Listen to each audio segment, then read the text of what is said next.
Hey, what's up? Just wanted to make a quick video on the PMC Angle Kit. I bought this from Drift HQ. This is for the e46 chassis. Just didn't see a lot of information on this. The listing kind of has somewhat poorly translated English. Just not a lot of information. Didn't find any videos, so wanted to make it in case anyone's thinking of getting it. They can see what it really looks like. The kit comes with a couple pieces. You've got these tie rod ends right here, sturdy steel tie rods, spherical joints right here. It uses the factory lower control arm. It doesn't use any eccentric bushing or adjustable lollipop back there. This is all factory e46 control arm stuff right here.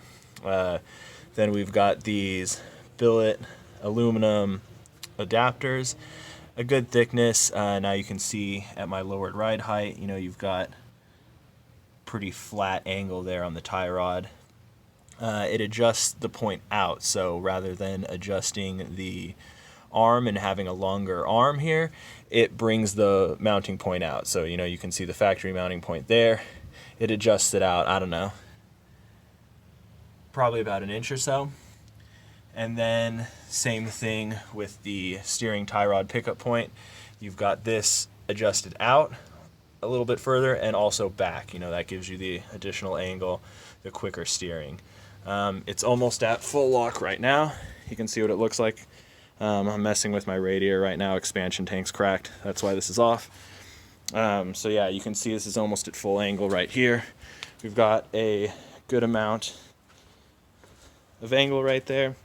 Car's not on, but I think when it is on, you might end up hitting your front anti-roll bar right there. So you might end up hitting your sway bar.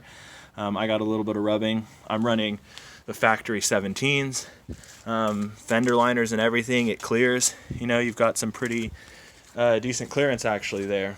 And for those with a keen eye, you might see, yes, my sway bar end link is broken right there. Just realized that. So get a new one of there. I figure BMW engineers put it there for a reason. Probably a good idea to keep it and run it if I can. The car handles well. I haven't driven on this kit yet, but so far I was happy with the install. Had a little issues. Ended up with e46 tie rods, the hardware, instead of e46, which e46 are a little bit thicker. Drift HQ had amazing customer support. Big shout out to them. They made everything right for me, so that was great. Installation is pretty straightforward. They give you mounting hardware. You mount the adapters here, right through. It's got a nut on both ends. This is kind of conical inside, so you have to make sure you have the correct e46 or e36 hardware. They are a different thickness. Same thing for this here. Again, all of the stuff for the control arm is factory, so that just goes back on. You do need to tighten this nut before you do anything else, because the clearance to the knuckle is very slim and you can't actually turn the nut once the adapter is bolted to the knuckle. Other than that, yeah, it's pretty much straightforward. There's no instructions included with it, no torque specs, so do the old get it as tight as you can without going excessive and really breaking stuff. I need to mark these with a little paint pen so that I can tell on the first track day if anything backs out. But yeah, it's a good looking kit. Very budget, $250, around $270 shipped from Drift HQ. Pretty happy with it. I'll maybe make an update.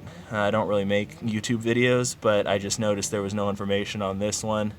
But we'll have to see how it drives when I can get this out to the track.